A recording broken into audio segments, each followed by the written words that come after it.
বাবরি মসজিদের জায়গায় রাম মন্দির নির্মাণ শেষে গেরুয়া পতাকা উড়ালেন নরেন্দ্র মোদী। ভারতের ইসলাম বিদ্বেষ নিয়ে বিশ্বকে সতর্ক করল পাকিস্তান। দিল্লি ইসলামাবাদ উত্তেজনার মধ্যেই এবার সফল ব্যালিস্টিক মিসাইল পরীক্ষা চালালো পাকিস্তান। জাহাজ বিধ্বংসী এই অস্ত্র বাড়াবে উত্তেজনা, বলছেন বিশ্লেষকরা। তাইওয়ান সীমান্ত ঘেঁষা দ্বীপে ক্ষেপণাস্ত্র মোতায়েনের পরিকল্পনা করছে টোকিও। উত্তপ্ত হয়ে উঠেছে চীন জাপান সম্পর্ক, সরাসরি যুদ্ধের হুঁশিয়ারি বেইজিংয়ের। রাশিয়ার একের পর এক আগ্রাসী হামলায় কোণঠাসা ইউক্রেন বাহিনী। ফুরিয়ে আসছে ট্রাম্পের শান্তি প্রস্তাবের আলটিমেটামের সময়। আলোচনায় বসতে আগ্রহী জেলেনস্কি।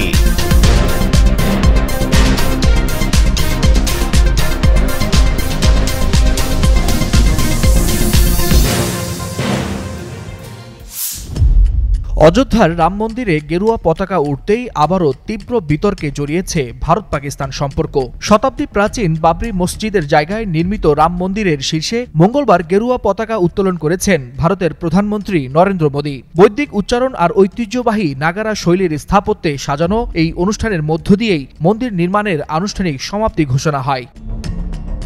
কিন্তু এই দৃশ্যই উত্তেজনার ঢেউ তুলে পাকিস্তানে। ইসলামাবাদের অভিযোগ, ভারত ইচ্ছাকৃতভাবে মুসলিম ধর্মীয় ঐতিহ্যকে হ্রাস করছে। পাকিস্তানের পররাষ্ট্র মন্ত্রণালয় এক বিবৃতিতে জানায়, বাবরি মসজিদ ধ্বংস ও পরবর্তী বিচার প্রক্রিয়ায় দায়ীদের মুক্তি এসবই ভারতের সংখ্যালঘু নীতির পক্ষপাতিত্বের স্পষ্ট উদাহরণ। আর মসজিদের জায়গায় মন্দির নির্মাণের পর পতাকা উত্তোলন মুসলিম ঐতিহ্য মুছে দেওয়ার ধারাবাহিক প্রচেষ্টা। পাকিস্তান আরও অভিযোগ করছে, ভারতের মুসলিমরা সামাজিক, অর্থনৈতিক ও রাজনৈতিকভাবে ধারাবাহিক নিপীড়নের শিকার হচ্ছে। ঐতিহাসিক মসজিদগুলো অপবিত্র করা বা ভেঙে ফেলার হুমকিতে রয়েছে বলেও দাবি করে ইসলামাবাদ। পাক পররাষ্ট্র মন্ত্রণালয়ের মুখপাত্র তাহির হুসাইন আন্দ্রাবি বিশ্বকে সতর্ক করে বলেন, ভারতে ইসলামোফোবিয়া, ঘৃণামূলক বক্তব্য ও হামলার প্রবণতা বেড়েই চলছে। তাই আন্তর্জাতিক সম্প্রদায়কে এখনই ভূমিকা নিতে হবে। জাতিসংঘ সহ বৈশ্বিক সংস্থাগুলোর প্রতি আহ্বান, ধর্মীয় ও সাংস্কৃতিক ঐতিহ্য রক্ষায় এগিয়ে আসার, বিশেষ করে মুসলিম উপাসনালয় ও ধর্মীয় অধিকারের নিরাপত্তা নিশ্চিত করার দাবি জানিয়েছে পাকিস্তান। অন্যদিকে ভারত সরকার এখনও এই বিষয়ে কোনো প্রতিক্রিয়া জানায়নি। তবে ঘটনাটি আবারও নতুন করে সামনে এনেছে ভারতীয় রাজনীতিতে ধর্মীয় মেরুকরণ ও সংখ্যালঘু নিরাপত্তার প্রশ্ন। গেরুয়া পতাকা উত্তোলনের মুহূর্ত থেকে দক্ষিণ এশিয়ার কূটনীতিতে তৈরি হয়েছে উত্তপ্ত নতুন অধ্যায়। ওয়ালিউল হাসানাত, যুগান্তর নিউজ। বিধ্বংসী ব্যালিস্টিক মিসাইল নিয়ে বিশ্বজুড়ে বড় শক্তিগুলোর আগ্রহ বরাবরই তুঙ্গে। কারণ এ ধরনের অস্ত্র শুধু প্রতিরক্ষায় নয়, সামরিক কৌশল ও ক্ষমতার ভারসাম্যেও বড় ভূমিকা রাখে। যুক্তরাষ্ট্র, চীন, রাশিয়া কিংবা আঞ্চলিক শক্তিগুলো সবাই এমন মিসাইল প্রযুক্তির উন্নয়ন ও সক্ষমতার দিকে কড়া নজর রাখে। দক্ষিণ এশিয়ায় তা আরও বেশি। পাকিস্তান ভারতের প্রতিযোগিতামূলক সামরিক অবস্থানের কারণে এখানে প্রতিটি নতুন পরীক্ষা বিশ্ব নেতাদেরও দৃষ্টি কাড়ে। বিশেষ করে এমন মিসাইল যা জাহাজ বিধ্বংসী এবং স্থল নৌ উভয় স্থানে আঘাত হানতে পারে। এমন প্রেক্ষাপটে পাকিস্তান নিজস্ব প্রযুক্তিতে তৈরি জাহাজ বিধ্বংসী ব্যালিস্টিক মিসাইলের সফল পরীক্ষা চালিয়েছে। মঙ্গলবার পাকিস্তানের নৌবাহিনী জানায়, দেশীয়ভাবে তৈরি এই মিসাইল অত্যাধুনিক নির্দেশিকা, উন্নত এভিওনিক্স এবং শক্তিশালী ম্যানুভারিং ক্ষমতা নিয়ে সজ্জিত। তাদের দাবি, এটি শত্রুপক্ষের রাডার ফাঁকি দিয়ে নির্ভুলভাবে লক্ষ্যভেদ করতে সক্ষম। আন্তঃবাহিনীর জনসংযোগ দপ্তর ISPR বলছে, মিসাইলটি সমুদ্র ও স্থল উভয় স্থানে লক্ষ্যবস্তুতে আঘাত করার জন্য বিশেষভাবে নকশা করা হয়েছে। পরীক্ষাটি প্রত্যক্ষ করেন নৌবাহিনীর প্রধান অ্যাডমিরাল নাভিদ আফসার সহ জ্যেষ্ঠ বিজ্ঞানী ও প্রকৌশলীরা। ISPR এর এই সফল উৎক্ষেপণকে পাকিস্তানের প্রযুক্তিগত সক্ষমতার গুরুত্বপূর্ণ প্রমাণ হিসেবে উল্লেখ করেছে। এদিকে দেশটির রাষ্ট্রপতি আসিফ আলী জারদারি, প্রধানমন্ত্রী শাহবাজ শরীফ সহ সামরিক বাহিনীর শীর্ষ নেতারা পরীক্ষায় যুক্ত সকল সদস্যকে অভিনন্দন জানান। বিশেষজ্ঞদের ধারণা, এই মিসাইল বহরে যুক্ত হলে পাকিস্তান নৌবাহিনীর সমুদ্র প্রতিরক্ষা আরও শক্তিশালী হবে। বিশেষ করে ভারত মহাসাগর অঞ্চলে নৌপ্রভাব বাড়ানো এবং সমুদ্রপথে কৌশলগত উপস্থিতি জোরদারে এটি ভূমিকা রাখতে পারে। এর মাত্র 2 মাস আগে পাকিস্তান আরেকটি দেশীয় প্রযুক্তি অস্ত্র ফাতাহ 4 ক্রুজ মিসাইল সফলভাবে পরীক্ষা চালায়, যার পাল্লা ছিল 750 কিলোমিটার এবং ভূখণ্ড ঘেঁষে উড়ে রাডার এড়িয়ে যাওয়ার সক্ষমতা ছিল। সব মিলিয়ে পাকিস্তানের ধারাবাহিক ক্ষেপণাস্ত্র পরীক্ষা শুধু তাদের সামরিক শক্তি বৃদ্ধির ইঙ্গিতই দেয় না, বরং দক্ষিণ এশিয়ায় ভূ রাজনৈতিক উত্তেজনা নতুনভাবে আলোচনায় নিয়ে আসে।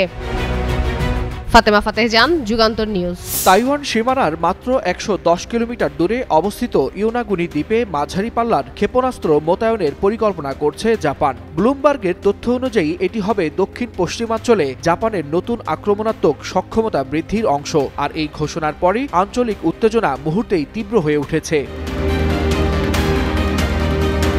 চীনা সামরিক পত্রিকা পিএলএ ডেইলি আরও কঠোর সুরে বলেছে, জাপান যদি তাইওয়ানে হস্তক্ষেপ করে তবে পুরো জাপানই যুদ্ধক্ষেত্রে পরিণত হবে। বেজিংয়ের স্পষ্ট বার্তা, তাইওয়ান প্রশ্ন চীনের অভ্যন্তরীণ বিষয়, কোনো বিদেশি শক্তির সম্পৃক্ততা মেনে নেওয়া হবে না। রবিবার ইয়োনাগুনি ঘাঁটি পরিদর্শনের পর জাপানের প্রতিরক্ষা মন্ত্রী শিনজোরো কোইজুমি দাবি করেন, ক্ষেপণাস্ত্র মোতায়েন কোনো আক্রমণের জন্য নয়, বরং প্রতিরক্ষা নিশ্চিত করার জন্য। কিন্তু সামরিক বিশ্লেষকরা বলছেন, সময় ও স্থান দুটি অত্যন্ত সংবেদনশীল। চীনা বিশেষজ্ঞ সং চংপিং এর ভাষায়, ইয়োনাগুনি জাপানের মূল দ্বীপ নয়, সেখানে ক্ষেপণাস্ত্র বসানো মানেই চীনকে লক্ষ্য করে কৌশলগত ঘেরাও। চীনের পররাষ্ট্র মন্ত্রণালয়ও একই সুরে জাপানের পরিকল্পনাকে ইচ্ছাকৃত উত্তেজনার সৃষ্টি হিসেবে বর্ণনা করেছে। মুখপাত্র মাওনিং বলেন, জাপান প্রতিরক্ষা নীতি বদলে আক্রমণাত্মক অস্ত্র মোতায়েন করছে, যা পুরো অঞ্চলকে বিপদে ফেলবে। জাপানের ভিতরেও এ নিয়ে তীব্র বিতর্কের সৃষ্টি হয়েছে। সামাজিক যোগাযোগ মাধ্যমে অনেকে বলছেন, দ্বীপে ক্ষেপণাস্ত্র বসানো হলে স্থানীয় জনগণই প্রথম ঝুঁকির মুখে পড়বে। মন্তব্যকারীরা সতর্ক করেছেন, আগুন নিয়ে খেললে পুড়তে হবে। অন্যদিকে রাজনৈতিক পর্যায়ে জাপানের ভেতর থেকে বর্তমান প্রধানমন্ত্রী তাকাইচির তাইওয়ান মন্তব্যেরও তীব্র সমালোচনা উঠেছে।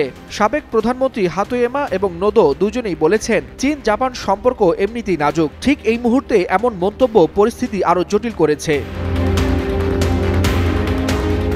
বিশ্লেষক লুই চাও মনে করেন, জাপানের সাম্প্রতিক সামরিক অবস্থান সরাসরি যুক্ত হচ্ছে মার্কিন নেতৃত্বাধীন ইন্দো প্যাসিফিক কৌশলের সঙ্গে, আর এটাই উত্তেজনা বাড়ানোর মূল কারণ। তার মতে, দায়ী সম্পূর্ণ জাপানের এবং সম্পর্ক স্বাভাবিক করতে জাপানের বর্তমান প্রধানমন্ত্রী তাকাইচিকে মন্তব্য প্রত্যাহার করতেই হবে। তাইওয়ান প্রণালীর চারপাশে যে নতুন সামরিক পাল্টাপাল্টি অবস্থান গড়ে উঠেছে, বিশেষজ্ঞরা বলছেন, এর ফলে সার্বিকভাবে এই অঞ্চলের স্থিতিশীলতার উপর ব্যাপক চাপ তৈরি করবে।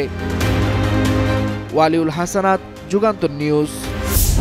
সম্প্রতি যুক্তরাষ্ট্রের প্রেসিডেন্ট ডোনাল্ড ট্রাম্প ও ইউক্রেনের প্রেসিডেন্ট ভলোদিমির জেলেনস্কির সম্পর্ক এক নতুন মোড় নিয়েছে। কয়েক মাস আগ পর্যন্ত দুই দেশের মধ্যে সামরিক সহায়তা, অস্ত্র সরবরাহ এবং যুদ্ধের কৌশল নিয়ে টানাপোড়েন দেখা গেলেও এখন পরিস্থিতি বদলাতে শুরু করেছে। শান্তি প্রতিষ্ঠার জন্য ট্রাম্পের নেওয়া নতুন উদ্যোগ এবং জেলেনস্কি তা নিয়ে আলোচনায় আগ্রহ দেখানো দুই পক্ষকেই যেন একই পথে হাঁটার ইঙ্গিত দিচ্ছে। এই পরিবর্তিত সম্পর্কের মধ্যেই যুদ্ধ শেষ করার জন্য কূটনৈতিক প্রচেষ্টা জোরদার করা হয়েছে। ব্রিটিশ গণমাধ্যম বিবিসি জানায়, শীঘ্রই ট্রাম্পের সঙ্গে আলোচনায় বসতে যুক্তরাষ্ট্রে যেতে পারেন জেলেনস্কি। বৈঠক নিয়ে ইউক্রেনের জাতীয় নিরাপত্তা পরিষদের প্রধান রুস্তেম উমেরভ বলেন, জেনেভায় আগের বৈঠকগুলোতে চুক্তির মূল শর্তগুলো নিয়ে দুই দেশের মধ্যে একটি সাধারণ বোঝাপড়া তৈরি হয়েছে।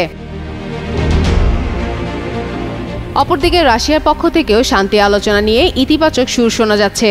রুশ পররাষ্ট্রমন্ত্রী সের্গেই ল্যাভরভ দাবি করেছেন, অনানুষ্ঠানিক মাধ্যমে ট্রাম্পের ২৮ দফা শান্তি পরিকল্পনার খসড়া হাতে পেয়েছে মস্কো এবং তারা এটি নিয়ে আলোচনায় বসতে প্রস্তুত। একই সময় যুক্তরাষ্ট্র নিশ্চিত করেছে যে আবুধাবিতে মার্কিন ও রুশ কর্মকর্তাদের একটি বৈঠক অনুষ্ঠিত হবে। তবে রাজনৈতিক মাঠের উত্তেজনা এখনও উত্তপ্ত। গত সোমবার রাতভর রাশিয়া ও ইউক্রেন উভয় দেশই পরস্পরের বিভিন্ন স্থাপনায় বিমান হামলা চালায়। ইউক্রেনের কর্মকর্তারা জানিয়েছেন, কিয়েভে রুশ হামলায় অন্তত ৬ জন নিহত হয়েছেন। অন্যদিকে রাশিয়া বলছে, ইউক্রেনের হামলায় রোস্তভ অঞ্চলে ৩ জন প্রাণ হারিয়েছেন। এদিকে জেলেনস্কির যুক্তরাষ্ট্র সফর দ্রুত আয়োজনের চেষ্টা চলছে। রুস্তেম উমেরভ আরও জানায়, নভেম্বরে যত দ্রুত সম্ভব এই সফর চূড়ান্ত করতে চান তারা, যাতে চুক্তির শেষ ধাপগুলো সম্পন্ন করা যায়। মার্কিন ও ইউক্রেনীয় প্রতিনিধি দল ইতিমধ্যে ২৮ দফা শান্তি পরিকল্পনার মূল শর্তগুলোতে ঐক্যমতে পৌঁছেছে, যদিও কিছু ছোটখাটো বিষয়ে এখনও নিষ্পত্তি বাকি। প্রাথমিক খসড়া নিয়ে ইউক্রেন ও ইউরোপের দেশগুলো আপত্তি তুললেও সাম্প্রতিক সংশোধনগুলোতে স্বাগত জানিয়েছেন জেলেনস্কি। তার মতে, নতুন কাঠামোতে এমন বেশ কিছু উপাদান যুক্ত হয়েছে যা যুদ্ধ শেষ করার পথকে বাস্তবসম্মত করে তোলে। ফাতেমা ফাতেহজান, যুগান্তর নিউজ।